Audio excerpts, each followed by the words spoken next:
Bonjour à tous et bienvenue pour cette nouvelle vidéo de déballage de pack pour Marvel Champions, le JCE. On continue le pack Nebula et ce coup-ci on va voir les cartes joueurs.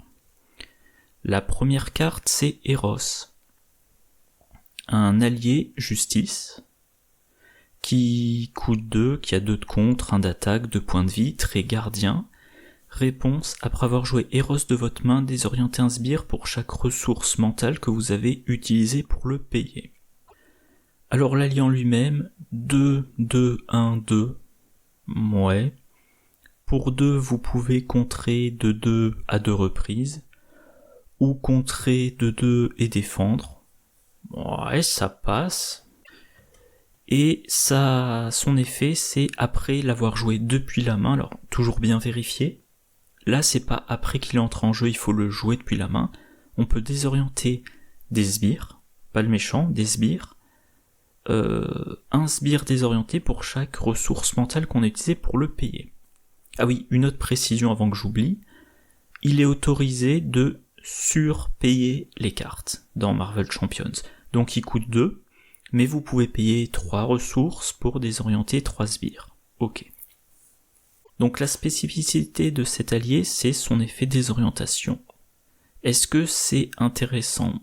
Moi, je dirais que dans le jeu, la majorité des sbires ont une manigance de 1.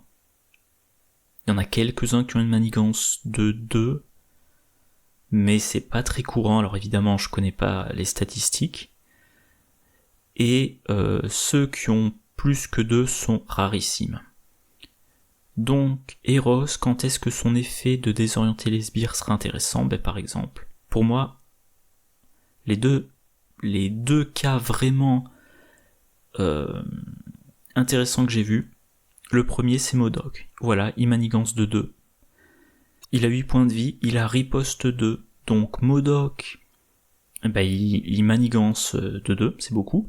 Et il est dur à tuer. Et en plus, quand on le tue, on se prend sa riposte. Donc, dans certains cas, la meilleure façon de gérer MODOK, c'est de complètement l'ignorer. Quand on est sous forme de héros, il attaque, il inflige 2, et on défend. Par exemple avec Groot. Groot, c'est l'idéal pour défendre contre MODOK. Ou alors, éventuellement, on défend avec son héros, ou on trouve un moyen pour complètement ignorer ses dégâts, mais quand on passe en alter ego, on a quand même le 2 de manigance qui est gênant. Surtout si on joue en solo. 2 de manigance en plus de la manigance du méchant, c'est très gênant. Donc là, si on peut jouer Eros pour désorienter MODOK, ça nous donne un peu de répit. Deuxième cas, Madame Hydra, pareil, elle manigance de 2, elle a 6 points de vie. On ne peut pas s'en débarrasser tant qu'il y a la manigance annexe Légion d'Hydra en jeu, et en plus, après qu'elle a manigancé ou attaqué, elle met de la menace sur la manigance qu'on doit déjouer pour pouvoir la vaincre. Donc, la désorienter et pendant une phase de méchant ne pas se soucier de cette réponse forcée, c'est intéressant. Le reste du temps, moi désorienter les sbires, ça ne m'intéresse pas. Bon. Alors à noter, Eros, il a 2 de contre. C'est pas mal. Il a le trait gardien. Si vous avez accès autour de la table aux cartes commandement, ça peut être intéressant de lui mettre un plan de communication. Il passe à 3 de contre, ce qui en fait un contreur très efficace, plus 1 point de vie. Donc il passe à 3 points de vie, il contre 2 fois, et on le soigne avec premier soin, et voilà, là c'est très efficace. Bon, je vérifie. Eros, vous pouvez le jouer dans n'importe quel deck. Un plan de communication, la seule restriction c'est que l'allié soit gardien, et Eros est bien gardien, donc je sais pas, par exemple, vous jouez un deck Spider-Woman, vous pouvez mettre la combo. Et voilà, vous avez une bonne solution de contre. Voilà, je mentionnais premier soin. La deuxième carte. Oula. Je disais donc la deuxième carte. Race, Zac Del. 3, un allié qui coûte 3, qui a 1 de contre, 3 d'attaque avec 2 dégâts consécutifs, 3 points de vie, trait gardien, interruption de héros. Quand une carte de boost est retournée face visible, inclinez Race et infligez-lui 1 dégât. Annulez l'effet boost de cette carte. Alors l'allié en lui-même, ses caractéristiques, bof, hein, donc sauf urgence, je pense qu'on l'utilisera pas pour contrer ou pour attaquer, sauf si vraiment ça peut nous éviter la défaite bien sûr, mais son effet, on lui inflige un dégât, donc il peut le faire à 3 reprises, pour annuler l'effet boost d'une carte quand elle est retournée. Donc on voit ce que fait l'effet de boost, et là on peut choisir de blesser son allié pour annuler l'effet de boost, c'est intéressant. Alors j'ai cherché quelques exemples de cartes avec des effets boost pénibles. Intimidation dans le scénario... je pense que ça rentre dans les 2 scénarios du bouffon vert. Voilà, effet de boost. Donner une carte de boost supplémentaire au méchant pour cette activation.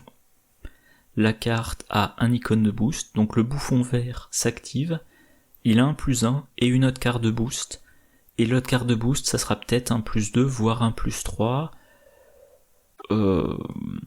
ça fait une activation très méchante, que ça soit en attaque ou encore pire en manigance, donc voilà, annuler cet effet là, ça fait que la carte c'est juste un +1 pour l'activation.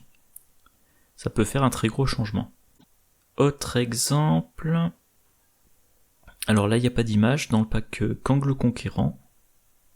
Une carte qui a simplement l'effet de boost, donner une carte d'état tenace à cet ennemi ainsi qu'une autre carte de boost.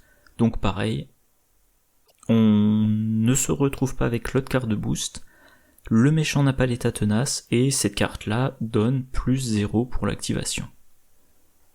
Donc intéressant, mais il faut bien se dire que on a un allié qui va rester sans rien faire jusqu'à ce qu'on pioche la carte de boost qui gêne.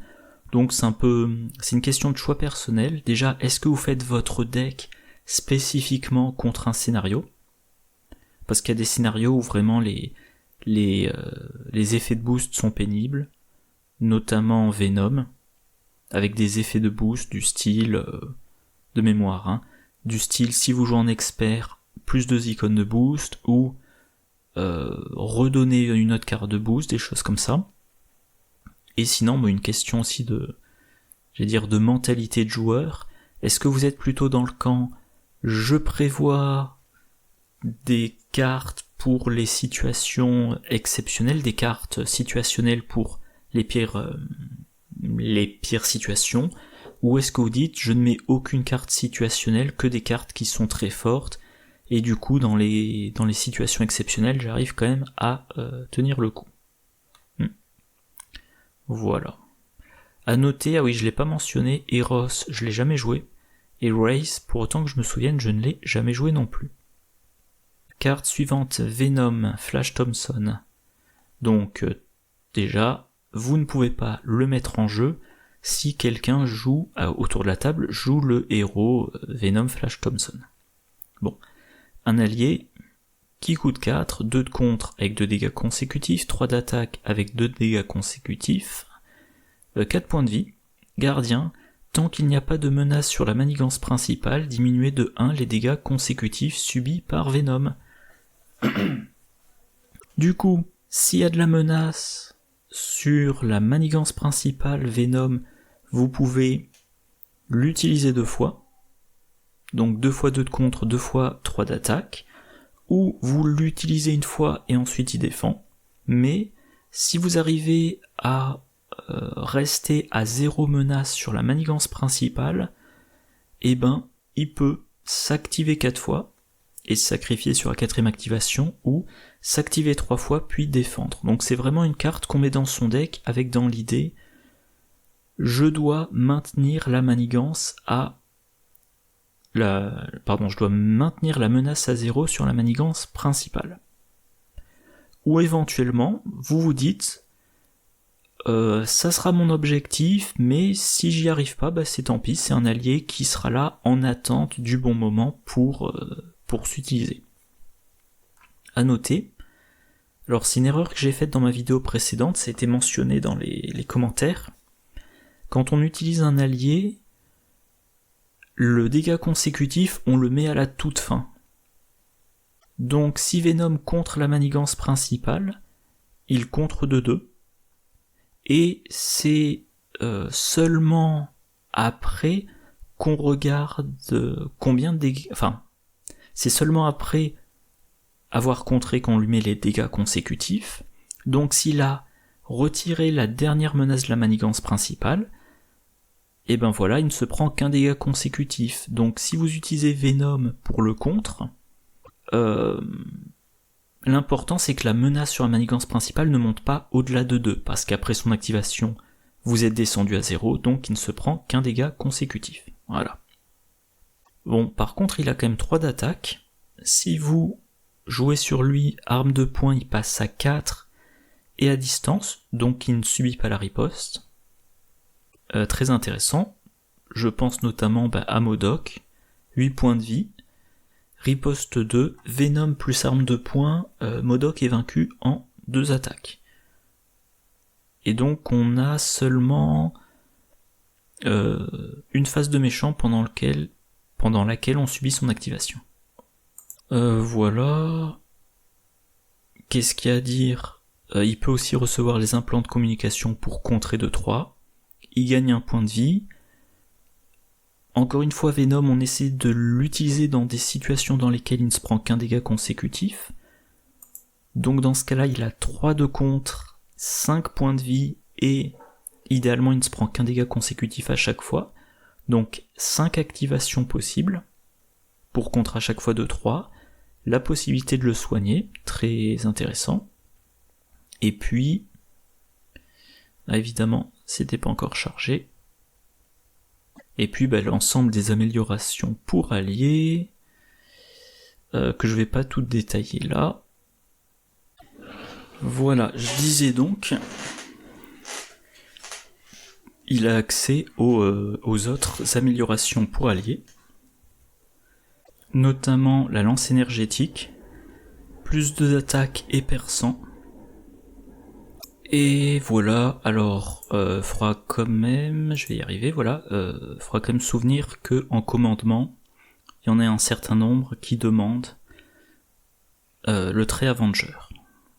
Mais, encore une fois, si vous jouez un deck Wonder Woman, que je dise pas de bêtises, tiens, c'est bizarre.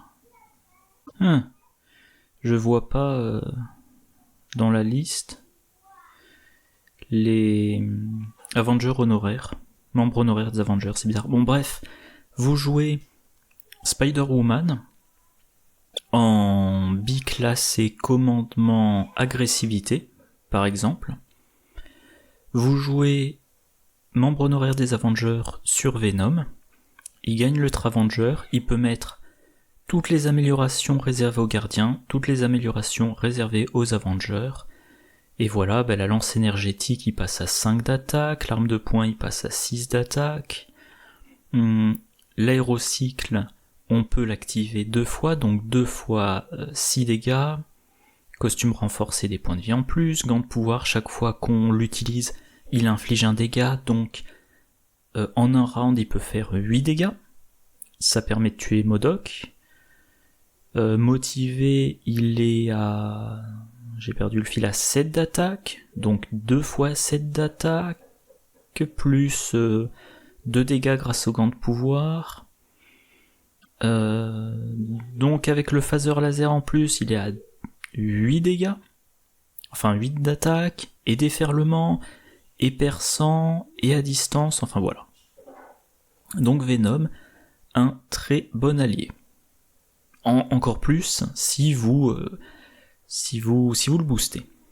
Alors la carte suivante, Justice rendue, une amélioration qui coûte 1, qui n'a pas de trait, Jouez cette carte sous le contrôle de n'importe quel joueur, un max par joueur, réponse de héros. Après que vous avez contré et retiré la dernière menace d'une manigance, défaussez justice rendue, redressez votre héros. Alors, première chose, après que vous avez contré, il n'y a pas marqué effectuer un contre de base. Donc ça peut être n'importe quel événement qui a le trait contre. On pense notamment une petite combo qui peut être intéressante. Vous êtes sous forme d'alter ego. En justice, assez fréquemment, en tout cas c'est mon style de jeu, on repasse en alter ego. Donc vous avez ça en jeu, sous votre contrôle. Ah oui, vous pouvez le jouer sous le contrôle de n'importe quel joueur, bon ben tant mieux. Moi comme je joue quasi exclusivement en solo, je vais pas trop commenter cet aspect-là. Vous avez justice rendue en jeu, vous êtes sous forme d'alter ego. Vous inclinez votre alter ego pour vous soigner, vous passez sous forme de héros, vous jouez faire respecter la loi, voilà, réponse de héros contre, après que vous avez changé de forme, retirez 3 menaces d'une manigance, 4 menaces à la place si vous avez utilisé une ressource mentale pour payer cette carte. Donc ben voilà, vous étiez sous forme d'alter ego, probablement le méchant à manigancer, il y a beaucoup de menaces à retirer.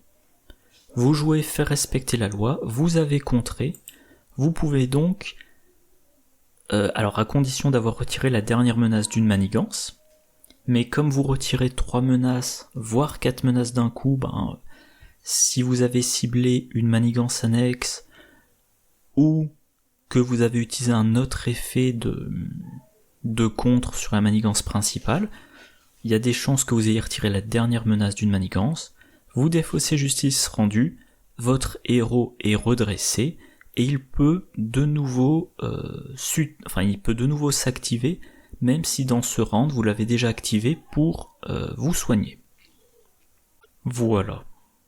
Alors, oui. Moi c'est une carte que je n'ai jamais utilisée, parce que... Alors c'est toujours intéressant de redresser un héros bien sûr, mais la carte il faut la jouer, quand on veut l'utiliser il faut la défausser, on peut en avoir qu'une en jeu à un moment donné, c'est... Je sais pas, ça m'a jamais tenté, voilà, j'ai pas plus de commentaires à faire. Donc on va passer à la carte suivante, d'une manière ou d'une autre, un événement gratuit, maximum 1 par round, action de héros, cherchez une manigance annexe dans le deck rencontre, révélez cette manigance annexe, piochez 3 cartes, et mélangez le deck de rencontre. Alors j'ai regardé un petit peu les manigances annexes dans leur ordre de sortie. Voilà. On peut par exemple mentionner casser emporter, dans le scénario de Rhino, qui est a priori le premier scénario qu'on joue dans le jeu. Ça entre en jeu avec 2 menaces, et ensuite quand c'est révélé on met une menace additionnelle par joueur. On peut mentionner dans le scénario Alerte à la bombe, qui je crois est joué avec Rhino, je crois, j'en suis pas sûr, 2 menaces plus 1 par joueur. Le réseau de défense du scénario clos, 2 plus 1 par joueur. Voilà, j'en ai pas d'autres sous la main, mais voilà, civil attaqué 3, usurper le trône, la manigance Nemesis de Black Panther, c'est 3 par joueur. Celle de Captain Marvel, c'est un peu l'exception, c'est 3 plus 1 par joueur. Le siège... La production d'Oscorp, c'est 2 par joueur plus 1 par joueur quand elle est révélée, etc., etc. Donc, le point où je veux en venir, c'est que vous allez chercher dans le deck de rencontre une manigance annexe, vous la révélez, donc vous résolvez tous ces effets de révélation, et ça vous fait piocher 3 cartes. Et avec ces 3 cartes, vous allez devoir déjouer la manigance annexe, et faire d'autres choses pour gagner du tempo. Si les 3 cartes vous en avez besoin pour la manigance annexe et que vous pouvez rien en tirer de plus, c'est un peu gâché. Alors, vous avez quand même sorti la manigance annexe de votre choix au moment de votre choix, certes, mais c'est gâché. Par contre, dans un deck justice, normalement, en piochant 3 cartes, vous avez, alors que j'en cherche quelques-unes, alors faire respecter la loi non parce qu'il faudrait changer de forme, mais je sais pas, par exemple un dégager la zone, vous retirez 2 menaces, si vous retirez la dernière menace vous piochez une carte, donc vous allez par exemple piocher 3 cartes, vous mettez en jeu une manigance annexe qui a 3 menaces dessus, vous utilisez votre héros,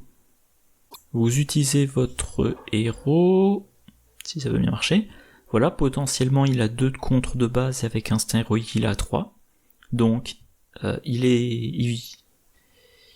comment dire, les 3 cartes c'est purement du bonus, ou voilà, il y a quand même beaucoup de héros qui ont 2 ou 3 de contre. Parmi les 3 cartes piochées, vous avez peut-être pioché multitâche, un événement qui coûte 1, retirez 2 menaces d'une manigance, si vous avez utilisé une ressource mentale pour payer cette carte, retirez 2 menaces d'une autre manigance, donc vous introduisez en jeu une deuxième manigance, en plus de la principale, vous piochez 3 cartes, dans ces 3 cartes il y a multitâche, que vous payez avec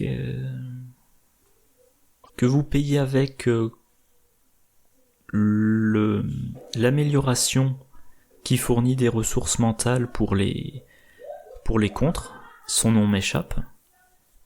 Et donc vous retirez 2 menaces sur cette manigance, 2 menaces sur la principale, et vous avez toujours 2 cartes en main pour soit finir de contrer, soit, je sais pas moi, jouer un allié, soigner un allié, mettre en jeu un permanent, etc. etc. Important aussi, Miss Marvel, réduction, quand vous jouez un événement contre, incliné réduction, augmentez de 2 la quantité de menaces retirées par cet événement. Multitâche y retire 2 et 2, avec réduction c'est 4 et 4.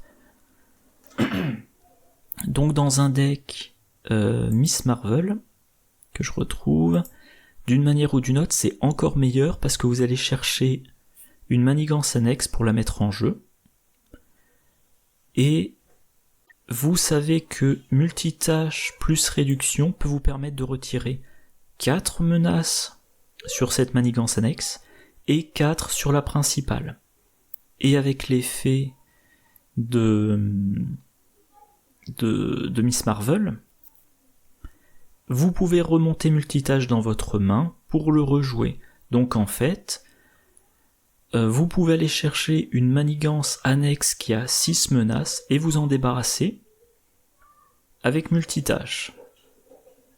Sachant que vous avez pioché 3 cartes, grâce à d'une manière ou d'une autre, vous allez jouer multitâche avec cette amélioration dont le nom m'est toujours pas revenu. Donc vous sortez une carte de votre main, vous jouez multitâche, vous le remontez dans votre main, et potentiellement vous le rejouez avec le costume de Miss Marvel. Donc, comme je disais tout à l'heure, vous avez pioché 3 cartes, vous avez déjoué la manigance annexe, retiré 6 menaces de la principale, et vous avez toujours 2 cartes en plus dans votre main. Donc un bon gain de tempo. Moi, d'une manière ou d'une autre, depuis que c'est sorti, j'en mets une copie dans chacun de mes decks. Voilà. Alors, quand même point important, tout ça c'est le coût et ça c'est l'effet de l'action. Si vous ne trouvez pas de manigance annexe, vous ne piochez pas et vous avez joué la carte pour rien. Il est possible aussi que vous ne trouviez qu'une manigance annexe qui a un effet très gênant à ce moment-là, vous n'avez pas le choix. Oui, vous n'avez pas le choix, vous la mettez en jeu. Donc, d'une manière ou d'une autre, parfois vous le jouez pour rien, parfois ça vous complexifie la tâche, mais de façon globale, ça vous aide bien à avancer dans votre partie. Si vous avez de la chance, vous avez ça dans votre main de départ, vous jouez ça au premier round, et ça vous aide bien à démarrer votre partie. Alors la carte suivante, la tête plutôt que les muscles. Un événement qui coûte 2, trait attaque, réponse de héros attaque, après que votre héros a effectué un contre de base, infligez à un ennemi un nombre de dégâts égal au contre de votre héros. Alors point important, ça a le trait attaque. Et je ne vois en justice aucune carte qui vous aide à payer les événements attaque ou qui booste vos événements d'attaque. On rappelle que l'événement d'attaque le plus lambda, celui par rapport auquel je fais les comparaisons, c'est Haymaker. On paie 2 pour faire 3 dégâts. Donc, la tête plutôt que les muscles, c'est équivalent à Haymaker si on a un contre de 3. Voilà, alors à noter que c'est une réponse, on ne peut la jouer qu'après que le héros a effectué un contre de base. Alors, la carte veut pas charger. Encore une fois, CG Builder, c'est génial quand il n'y a pas les scans sur Marvel CDB, mais ça met du temps à charger. Donc, qu'est-ce que j'allais dire ? Oui, c'est une carte, la tête plutôt que les muscles, qu'on peut envisager dans un deck Iron Heart. Quand elle est en version 3, elle a 3 de contre. Évidemment, on joue en justice, on a la possibilité de mettre dans son deck Instinct Héroïque qui fait monter le contre à 4. Là on paie 2 pour 4 dégâts, c'est mieux que Haymaker, un poil mieux. En justice, ok certes. Bon, sachant qu'Ironheart a quand même des cartes pour faire des dégâts. On peut envisager dans Spider-Woman, voilà, elle a 1-1-1, mais chaque fois qu'elle va jouer une carte d'affinité, elle gagne +1 jusqu'à la fin du round, avec une limite d'une fois par affinité. Donc, vous jouez une carte d'une affinité, je réfléchis, vous jouez une carte d'une affinité, mettons par exemple une carte agressivité, Spider-Woman passe à 2-2-2. Quand vous jouez la tête plutôt que les muscles, elle passe à 3-3-3. Si vous avez instinct héroïque, elle est 4-3-3. Et donc voilà, oui, dans son set, elle a 10 événements de mémoire qui ont une affinité, en plus d'être des cartes de son set. Donc elle peut monter assez facilement à 3-3-3, éventuellement à 4-4-4. Et donc là pareil, la tête plutôt que les muscles, ça vous permettra de contrer avec Spider-Woman de, mettons 4, puis de jouer ça pour faire 4 dégâts. Sauf que, alors c'est peut-être pour ça que j'avais la carte, je regarde, voilà, oui c'est ça. Dans son set, elle a le rayon venimeux, on P2, on inflige 5 dégâts. Donc lui mettre la tête plutôt que les muscles, ça serait lui donner moins bien. Donc voilà.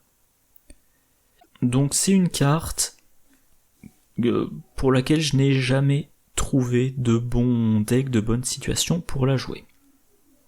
La carte suivante, Fille de Thanos, un événement basique qui coûte 1, en équipe Gamora et Nebula, un max par deck, action de héros, piocher 3 cartes. Donc, il faut mettre ça dans un deck Gamora ou dans un deck Nebula, et il faut qu'il y ait soit l'autre héros, soit l'allié qui porte le nom, l'autre nom, Gamora ou Nebula.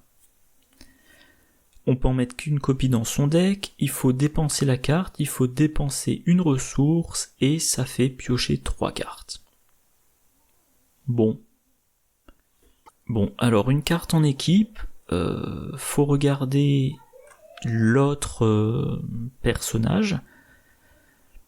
Dans un deck Nebula, l'autre personnage, c'est son allié signature Gamora, et elle a un effet après que vous l'avez joué. Donc c'est pas le genre d'allié qu'on va essayer de maintenir en jeu probablement. Regroupement... Oui, à moins, voilà ça, à moins, si vous jouez Nebula, commandement, peut-être que vous mettez plusieurs copies de regroupement pour que, voilà, vous jouez Gamora, vous l'utilisez, vous la faites défendre, elle est vaincue, avec regroupement, elle remonte dans votre main, puis vous la rejouez pour avoir son effet de sa réponse, puis etc. etc. Et dans ce cas-là, probablement, vous l'aurez quasi tout le temps en jeu. Mais sinon, à part ce type de deck, Gamora, elle restera pas, elle sera pas maintenue en jeu toute la partie. Donc, moyennement intéressant. Si vous jouez Gamora, l'allié signature, c'est Nebula, elle a une réponse après qu'elle l'ait entrée en jeu. Donc pareil, c'est un allié qu'on veut mettre en jeu, pas un allié qu'on veut maintenir en jeu. Encore une fois, si vous jouez commandement, peut-être que vous utiliserez plusieurs copies de réponse immédiate pour faire entrer en jeu Nebula, l'utiliser, défendre, comme elle n'a que 2 points de vie, elle est vaincue, avec réponse immédiate, on la remet en jeu, on rebénéficie de son action, phase du méchant suivante, elle défend, elle est de nouveau vaincue, de nouveau on utilise réponse immédiate si on en a joué un autre exemplaire entre temps, et dans ce cas-là, elle est maintenue en jeu, mais dans les autres types de decks, on n'est pas particulièrement incité à la maintenir en jeu.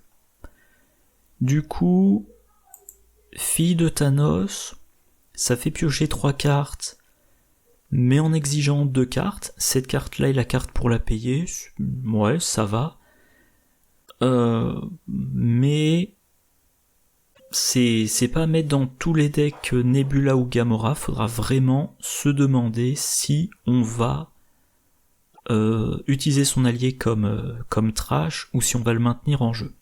Par contre, bien évidemment, vous jouez en duo, vous jouez Gamora, l'autre joueur joue Nebula, ou vice versa, bien évidemment, vous mettez une copie de la carte dans votre deck, et l'autre joueur met une copie de la carte dans son deck. Alors, carte suivante. Lance énergétique, je l'ai évoqué tout à l'heure, c'est une carte agressivité, qui coûte 1, trait arme. Attachez cette carte à un allié gardien, un max par allié, il gagne plus d'en attaque et ses attaques gagnent perçant. Un allié qu'on utilise pour l'attaque qui gagne plus en attaque, c'est bon. Perçant, ça défausse les états tenaces, c'est très bon. Il faut que l'allié soit gardien. Les alliés gardiens, on en a quelques-uns. Voilà. Et le meilleur choix, un choix assez évident, c'est Bug. Bug, c'est un allié agressivité. Il est 2-1-1-2, très gardien, donc il est assez, on va dire assez faible. Réponse de héros, après que votre héros a effectué une attaque de base, soignez un dégât de Bug. Donc il a une attaque faible, mais vous pouvez le booster, et le point intéressant, c'est que à partir du moment où vous utilisez votre héros pour faire des attaques de base, vous le soignez. Donc vous lui mettez... Alors en agressivité pure, pour autant que je me souvienne, il n'y a rien qui peut lui booster ses points de vie, sauf si vous lui mettez l'amélioration basique, membre honoraire des gardiens ou des Avengers. Mais il a son effet de soin, donc vous le boostez, et vous en faites, grâce à la lance énergétique, l'allié qui retire les états tenaces. Donc Bug, il est à 3 d'attaque, il a 3 d'attaque, avec d'autres améliorations, par exemple l'arme de poing, vous le montez à 4, et il évite les ripostes, et dès qu'il y a un ennemi, je crois pas avoir d'exemple là, dès que vous avez un ennemi qui a un état tenace, vous attaquez avec Bug, l'état tenace saute, et vous attaquez ensuite avec votre héros pour achever le sbire, si c'est un sbire, et grâce à cette attaque, vous soignez Bug, qui du coup ne s'est pas pris de dégâts à cause de son activation. Ça peut être intéressant aussi sur Marvel Boy. De base, il n'a que 2 d'attaque, mais si on paye une ressource physique, on donne perçant et à distance à son attaque. Alors perçant, c'est déjà donné par la lance énergétique, mais vous avez en plus le à distance pour éviter la riposte. Mais, encore une fois, à distance, vous pourriez l'avoir avec l'arme de poing. Donc ça dépendra. Est-ce que vous préférez dépenser la ressource physique à chaque fois que ça sera nécessaire pour d'avoir à distance, ou mettre dans votre deck une carte de plus et booster légèrement l'attaque pour vous épargner cette ressource. Autre bon allié sur lequel mettre la lance énergétique, c'est l'allié Drax, qui a déjà 3 d'attaque de base, mais qui ne peut pas attaquer les sbires. Là, un allié qui fait des attaques à 5 contre le méchant, c'est très fort. Et encore une fois, qui vous permet de défausser les états tenaces du méchant. Rocket Raccoon, seulement 1 d'attaque, mais plus 3 quand il attaque un sbire, et il a déferlement. Avec la lance, vous le gardez pour attaquer uniquement les sbires, il attaque à 1, plus 3, plus 2, donc il attaque à 6. Il fait sauter l'état tenace avant d'infliger ses dégâts, et les dégâts débordent.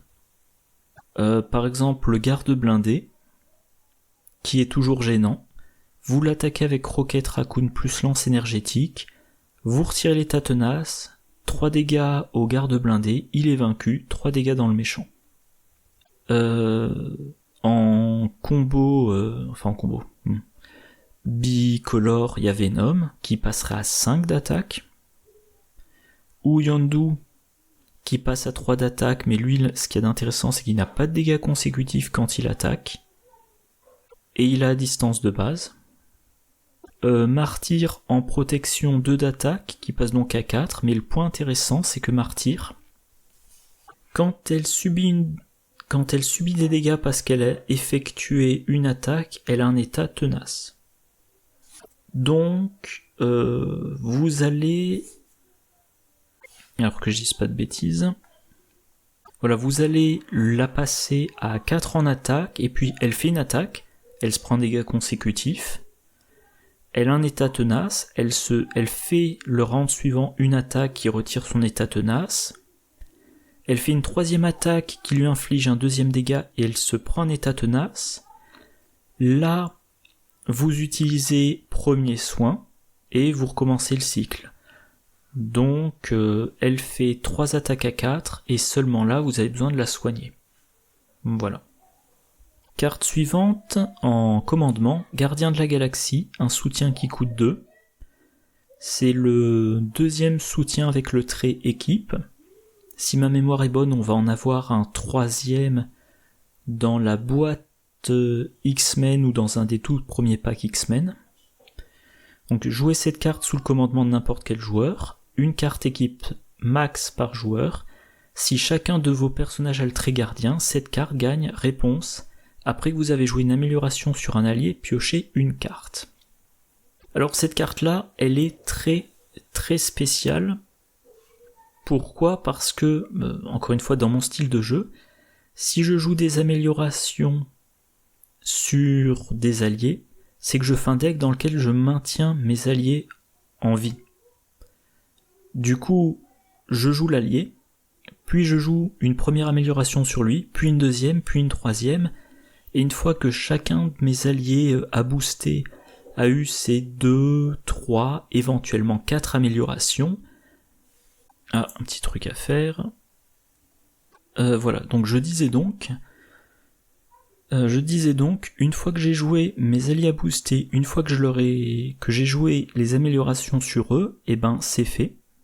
Sauf si je me retrouve obligé d'en sacrifier un, je ne joue plus d'amélioration.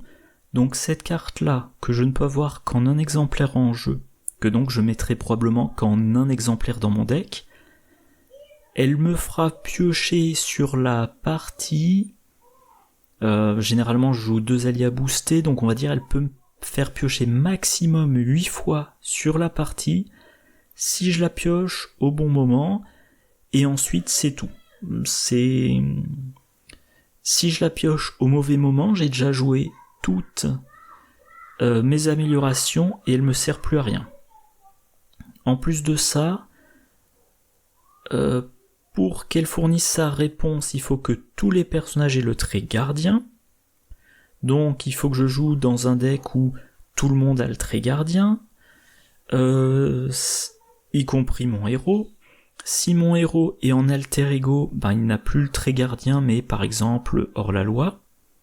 Donc c'est extrêmement situationnel. Par contre, il y a une exception. Star-Lord. Pourquoi ? Parce que Star-Lord, voilà. Chaque allié que vous contrôlez gagne le trait gardien.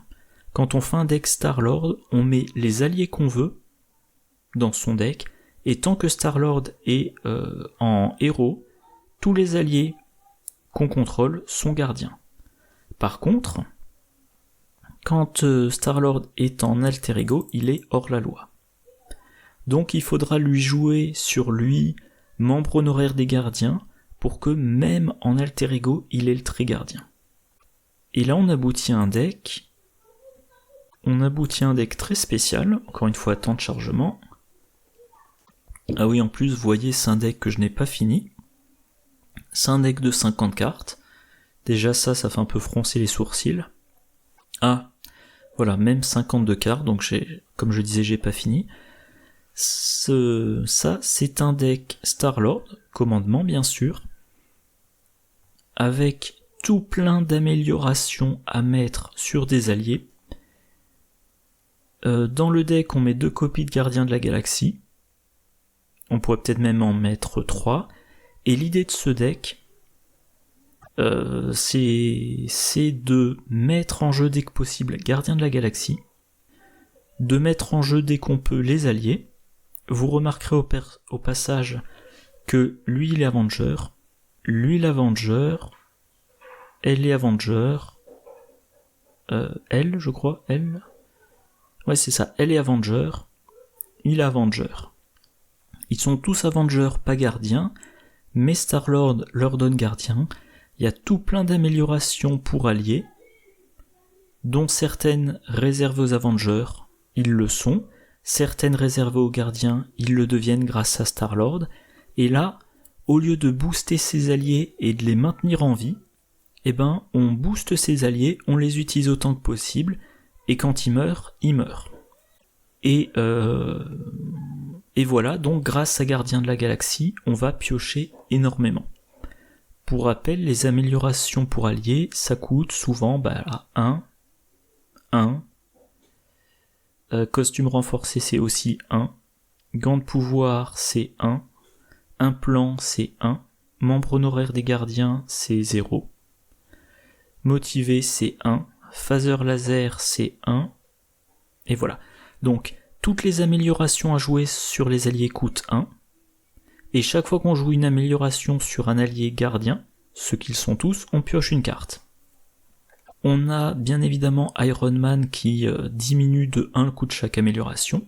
Donc toute amélioration qu'on veut jouer sur lui coûte 0. Et voilà, j'ai l'impression de me répéter, de tourner en boucle, je verrai si je coupe pas au montage, mais en gros, je joue mon allié, je joue une amélioration sur lui en payant 1, je pioche une carte.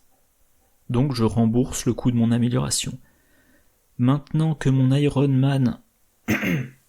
par exemple, a sur lui aérocycle et gants de pouvoir et motivé, je l'utilise une première fois, je le redresse, je l'utilise une deuxième fois, round suivant, je l'utilise une troisième fois, il est vaincu, il part à la défausse, avec ses 3 améliorations, plus tard je le repiocherai lui et les 3 améliorations, je les rejoue et voilà. Bon, c'est un deck à finir et que je n'ai jamais joué, mais c'est vraiment le seul type de deck dans lequel je trouve Gardien de la Galaxie intéressant. La carte suivante, c'est entraînement défensif. Un soutien qui coûte 1, trait condition, 2 max par deck, utilisation de jetons entraînement, action d'alter ego, Retirez un jeton entraînement de cette carte et inclinez-la. Choisissez un événement protection vert dans votre pile de défausse et mélangez-le dans votre deck. Alors, un soutien qu'on utilise 2 fois, qu'on ne peut utiliser que comme alter ego, et qui va permettre de remélanger dans son deck des événements protection. Depuis la pile de la défausse. Le truc, c'est qu'il faut repasser en alter ego quand on joue protection. Protection, c'est pas l'aspect auquel on pense en premier quand on pense au contre. Or, pour repasser en alter ego, il faut avoir bien contré avant et être prêt à bien contrer après pour ne pas perdre à la menace. Deuxième chose, en protection, normalement, on limite les dégâts qu'on se prend, du coup, on n'est pas incité à aller en alter ego pour se soigner. Donc la carte est... comment dire c'est pas le genre de carte qu'on mettra dans beaucoup de decks protection, on mettra seulement dans des decks bien particuliers qui retournent souvent en alter ego. Par exemple, ce deck Nebula, c'est un deck de style passif-agressif, et pourquoi ce deck en particulier ?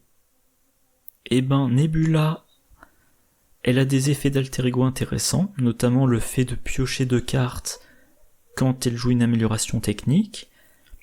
Elle a ces événements qui lui permettent de mettre en jeu une technique depuis sa pioche, ou de remélanger des techniques dans son deck depuis sa défausse. Donc, d'après mon expérience, quand on joue Nebula, on est incité à aller quand même assez fréquemment en alter ego.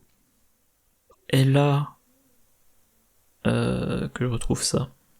Elle a une amélioration qui, quand elle commence son tour en héros, retire 3 menaces d'une manigance d'un coup. Donc elle a quand même des solutions de contre. Et comme c'est un deck passif-agressif, et ben on a un total de 3, 5, 7, 9 événements qui ont le trait défense, qu'on pourra remélanger dans son deck. Donc vous finissez votre tour en alter ego, vous utilisez entraînement défensif pour remélanger dans votre deck bon de côté, qui vous permettra plus tard de retirer de la menace de la manigance principale, pardon. Face du méchant, manigance. À votre tour, vous utilisez entraînement défensif, qui part à la défausse parce qu'il n'y a plus de jetons dessus. Vous jouez une autre technique, je l'ai pas mentionné juste avant, mais quand vous finissez sous forme d'alter ego, tant qu'à faire, avant la fin de votre tour, vous jouez une technique pour piocher. Vous commencez votre tour en alter ego, vous mélangez un événement protection dans votre deck, vous jouez une technique, vous piochez 2 cartes, vous passez sous forme de héros, le méchant vous attaque, vous devriez avoir des événements de protection, début de votre tour, si tout se passe bien, ambition dévorante, vous retirez de la menace. Et voilà. Dans ce style de deck, la carte se justifie. Alors la guêpe a déjà un effet de ce style-là. Voilà, Nadia Vandine. Donc action d'alter ego, mélangez dans votre deck jusqu'à 2 cartes ayant une ressource mentale imprimée de votre pile de défausse, limite d'une fois par round. Que je retrouve ça. Voilà. Entraînement défensif, vous mélangez dans votre deck un événement protection quand vous êtes en alter ego. La guêpe mélange des cartes dans son deck et entraînement défensif a la bonne ressource pour être mélangé par la capacité de la guêpe. Donc vous pouvez avoir un deck qui récupère beaucoup de choses de la défausse. Et visiblement je ne l'ai pas mentionné là, mais la guêpe, elle peut avoir le trait aérien. En protection, on a... Alors je me souviens jamais si ça s'appelle toujours prêt ou toujours sur ses gardes. Un événement protection, donc mélangeable dans la pioche avec entraînement défensif, qui a un icône de ressources mentales, donc mélangeable dans la pioche avec Nadia Vandine, et qui vous dit redressez votre héros, retirez 2 menaces de la manigance principale. Voilà.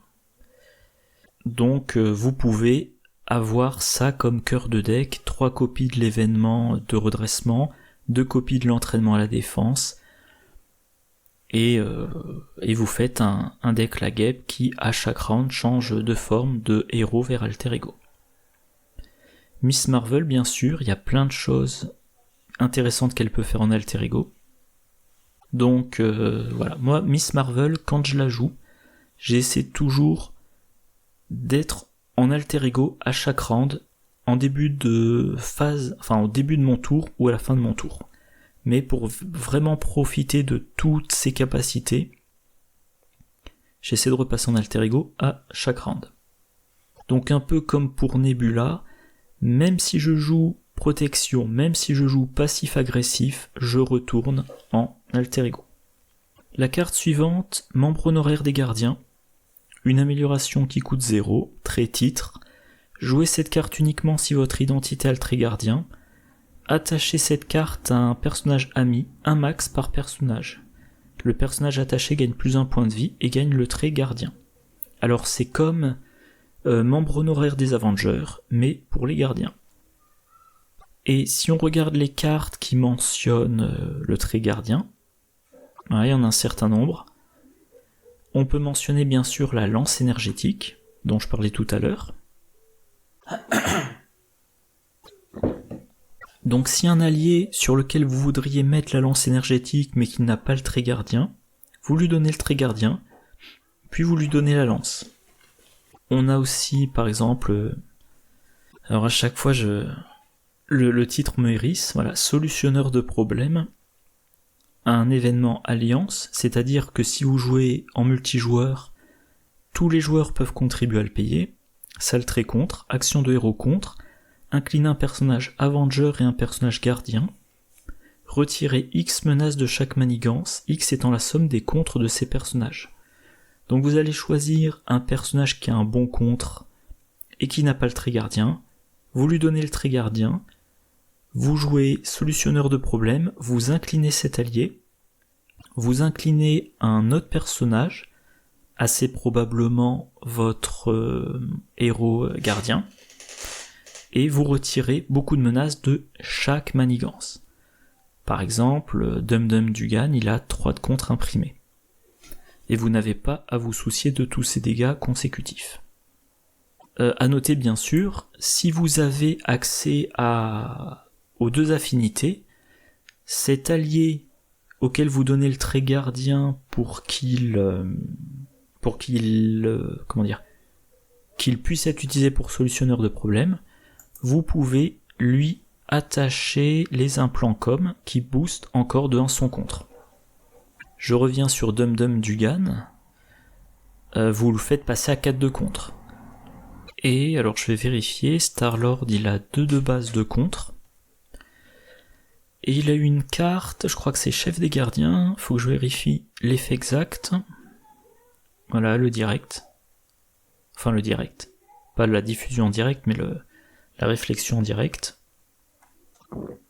Voilà, chef des gardiens. Chaque personnage gardien que vous contrôlez gagne plus 1 de contre. Donc vous avez votre Star-Lord, qui a 2 de contre. Avec chef des gardiens, il passe à 3 de contre. Vous avez votre Dum Dum Dugan, il a 3 de contre, il passe à 4 de contre. Solutionneur de problèmes, c'est plutôt un truc de multi. Vous demandez à un autre joueur de jouer un implant com sur Dum Dum Dugan, il passe à 5 de contre. Star-Lord, il met sous son contrôle instinct héroïque, il passe à 4 de contre. Et solutionneur de problèmes, vous inclinez Star-Lord, vous inclinez Dum Dum Dugan, vous retirez, si j'ai pas perdu le fil, 9 menaces de chaque manigance. Voilà. Alors, c'est extrêmement situationnel, mais quand vous arrivez à tirer le meilleur de cette carte, grâce à membre honoraire des gardiens, c'est extrêmement plaisant de retirer autant de menaces d'un coup. Le CITT, pourquoi j'ai mis le CITT là? Ah oui, voilà. Que je perde pas le fil, vous jouez membre honoraire des gardiens sur un allié, il devient gardien, et vous pouvez le redresser avec le CITT. Voilà, tant que vous y êtes, cet allié vous le boostez, un plan com, phaser laser, et j'ai pris l'exemple de She-Hulk, de Miss Hulk. Voilà, dans un quand vous jouez un héros gardien, vous jouez agressivité, vous avez Miss Hulk, elle a 1 d'attaque de base, mais elle gagne plus 1 d'attaque pour chaque dégât sur elle. Elle a 4 points de vie. Avec membre honoraire des gardiens, elle passe à 5 points de vie. Vous lui mettez la lance... je l'ai pas là, je crois. Vous lui mettez la lance énergétique, elle a 3 d'attaque. Elle a 3 d'attaque plus 1 par dégâts. Et donc à un moment donné où elle a 3 dégâts sur elle, elle a 3 plus 3, elle attaque de 6. Elle se prend un 4e dégât. Vous la soignez. Vous la redressez avec le CITT et vous pouvez réattaquer. Et également, un point intéressant potentiellement, Major Victory, un allié 2-1-1-2. Quand Major Victory est vaincu, choisissez un personnage gardien ami, redressez le personnage choisi. Donc même réflexion, vous transformez un allié en gardien, et maintenant Major Victory peut le redresser. Bon, plus d'1 heure, et comme vous l'entendez, et comme vous le voyez, je suis en train de perdre un peu ma voix, donc je vais m'arrêter là. Un dernier petit truc, je vais faire un petit récap. Ah, raté, c'était pas le bon onglet, d'ailleurs je n'ai plus le bon onglet. Voilà, dans le pack Nebula, les cartes joueurs, Eros, je l'ai déjà mentionné, je n'ai jamais vu l'intérêt de le jouer. Race, il est intéressant, mais il a jamais trouvé sa place dans un de mes decks. C'est peut-être le genre d'allié que je mettrais dans un deck si je me disais je construis ce deck là pour jouer des scénarios difficiles. Dans les scénarios difficiles, il y aura des effets de boost méchants, donc il me servira. Venom, très bon.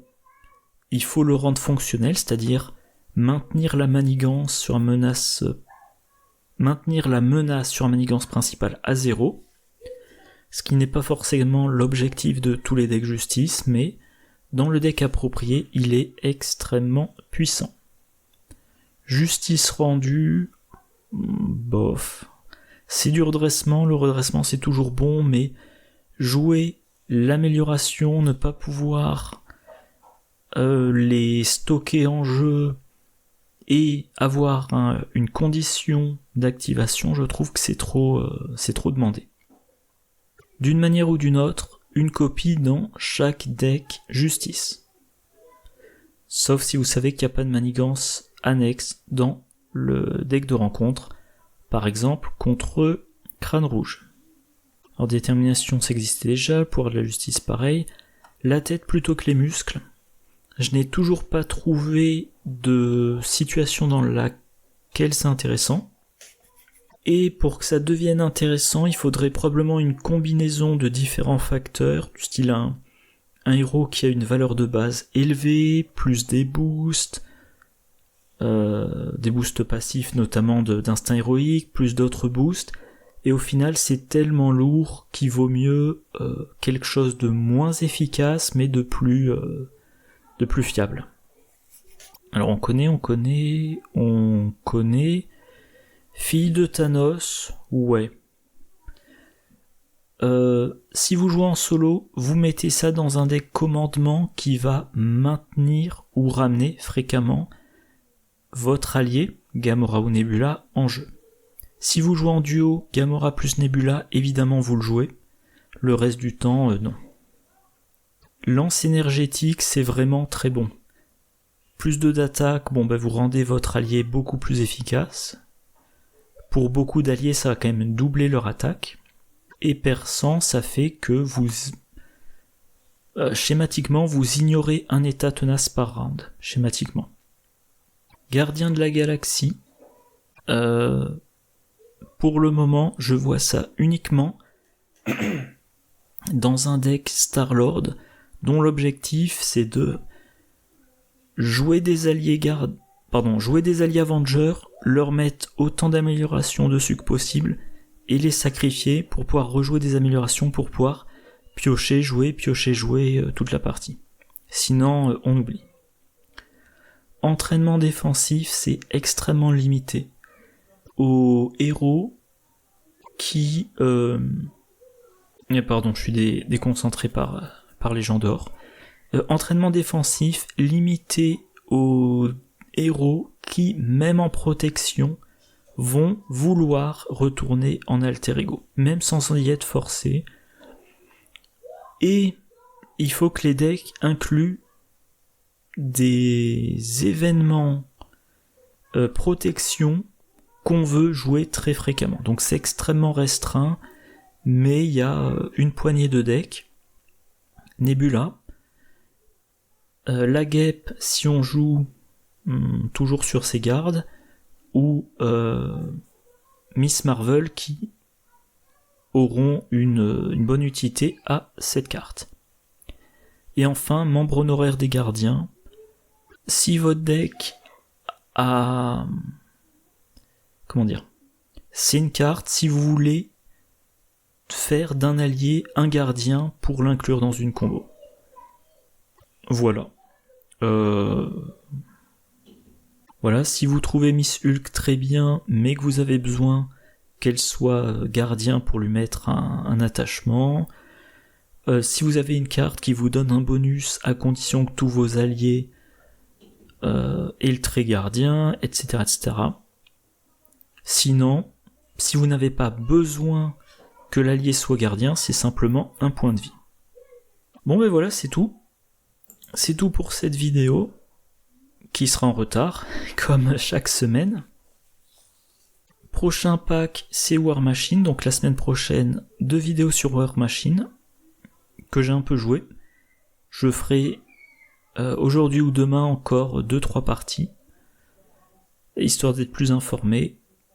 Et donc voilà, 1, 2, 3, 4, 5, 6, 7, 8, 9, 10, 2 mois et demi. 10 semaines, 2 mois et demi que je peux remplir avec les prochains déballages de packs Marvel Champions, mais comme je l'ai déjà mentionné, je m'arrêterai dès que je commencerai les vidéos de déballage de la boîte, les clés écarlates pour Arkham, et je crois que pour cette boîte-là, j'en aurai pour à peu près 2 mois et demi également. Bref, j'espère que la vidéo vous a plu. N'hésitez pas à laisser des commentaires, notamment si vous êtes un grand fan d'Eros ou de l'entraînement défensif. Moi, je vous souhaite une bonne journée, 2 bonnes parties, un bon week-end si le week-end n'est pas déjà fini une bonne fin de week-end si le week-end n'est pas déjà fini quand je mets cette vidéo en ligne, et je vous dis à la prochaine. Au revoir.